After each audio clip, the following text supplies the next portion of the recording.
So my name is Stefany Haynie, and I got the Tuolumne Carnegie Arts Grant about July of last year.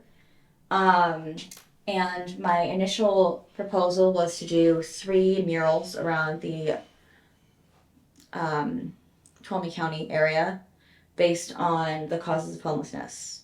Now, getting a location was a struggle. I spent the first 6 months interviewing people who had been homeless, who work with homeless, who are homeless, um, and organizations such as Nancy's Hope that work with the unhoused, as they prefer to be called. Um, and I did not get a wall. So that put me back a little bit, hence these panels, which are standing in as the first mural. So I'm calling it HAM, as in Let's Go Ham. So that stands for Homelessness Awareness Murals. I have a second mural wall. It's actually across the street at um, the game room. Mm-hmm. It's the big parking lot wall. And I'm actually going to use these as the mock up. That's the mock up for these. And these will be the mock up for the main wall. The ideas that I'm trying to encompass with the causes of homelessness are lack of community and unstable homes. So, one of the primary causes of unhoused families, in particular, or unhoused women, is domestic violence, but also for children. Along with a lot of how families get displaced due to black mold and just housing issues. So that's what I was trying to encompass with this door of darkness. And this could stand in for a mental disability or a mental issue. It could stand in for anger. It could stand in for being tainted by your environment.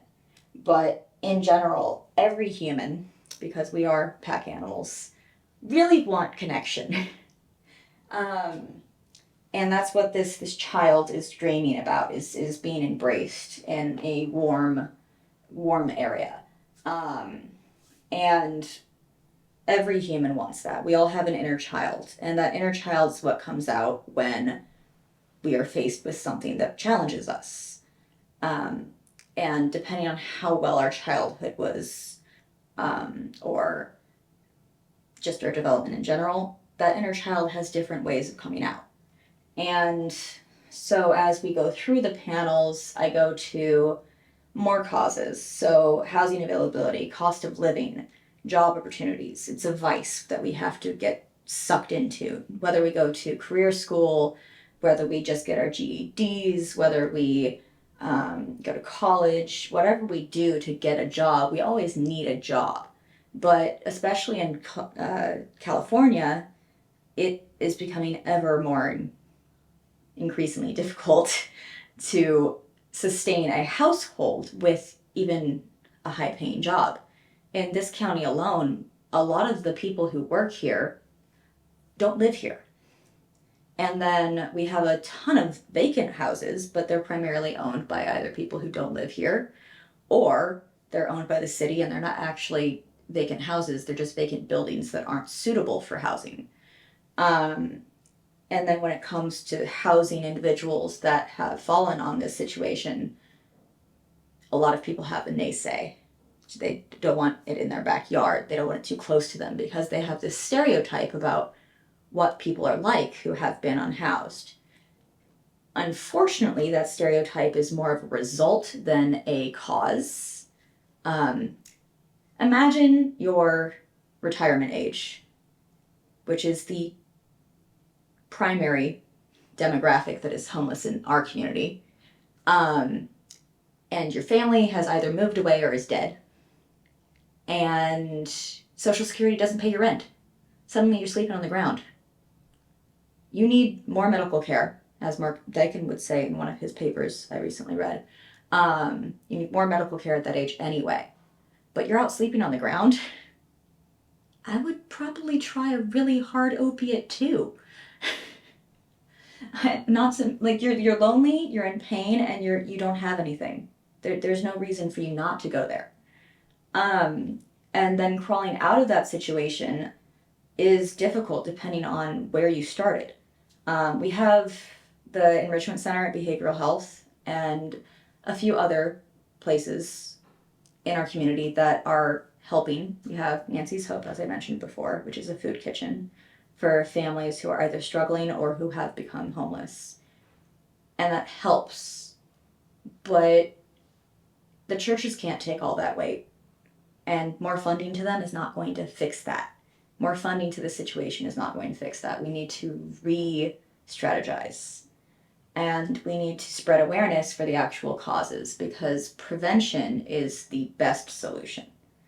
So in this panel, we have the problem of unstable household, which could be domestic violence or just a house that's not very well built or managed, and the result of that on children or individuals.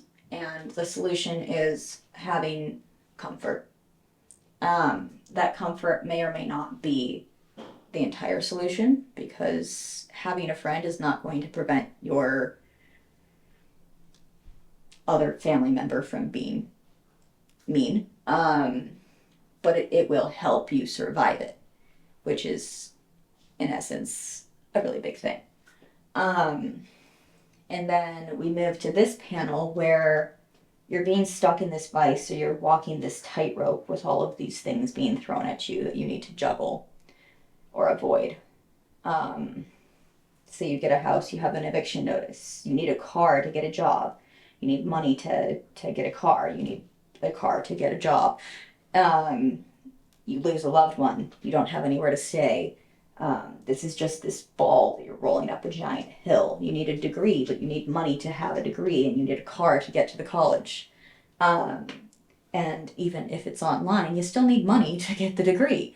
And then all of this is on the timeline. So you have the cost of living and housing availability and job opportunities cinching this one person into this little grip of, oh my gosh, what am I supposed to do with all of this? And it becomes this unattainable thing to have a house and family. Whatever a family looks like to any individual, it is very hard to secure for some people. And so we come back to this connection of minds, the meeting of minds, the person who gives you the job, gives you the opportunity, gives you the lectures, and that can lead you to having a home. Sometimes even when you get a home, especially in this county, you might be struck with storm damage, fire damage. Fire damage is not insured in a lot of this county by a lot of insurance companies, and flooding. So you finally overcome all of this and you get a home which you thought was unattainable, and then it's taken away again.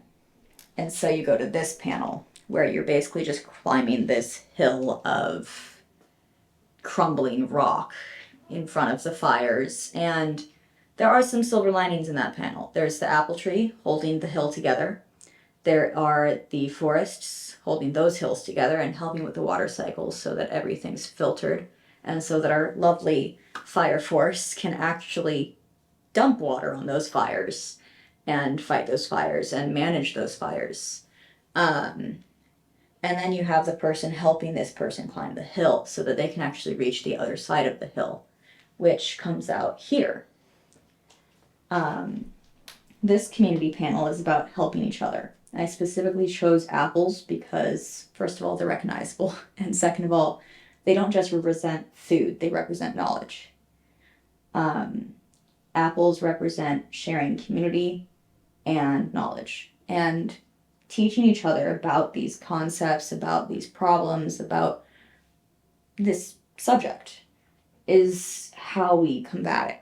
So these people are all working together to harvest apples from the tree and to put them in baskets so they can feed the hungry. And that is both a metaphor and an actual fact, as well as this community garden bed, which has the three sisters, but also basil planted with tomatoes and marigolds and carrots. Yeah, so it's a Native Nations tool, primarily from the Southwest nations, and it's corns, bean, and squash. And the beans help with nitrogen replenishment in the soil. The corn provides a stalk for the beans, and the squash shades the soil to prevent weeds and keep water in the soil. Marigolds keep away pests, while basil also keeps away pests. Basil and tomato bugs don't get along very well. So planting basil around your tomatoes is a good way to keep your tomatoes nice and healthy without putting any nasty stuff on them. So that knowledge encompassed and that community encompassed brings us to our planet and our nation as a whole coming together to really combat that issue and be with each other.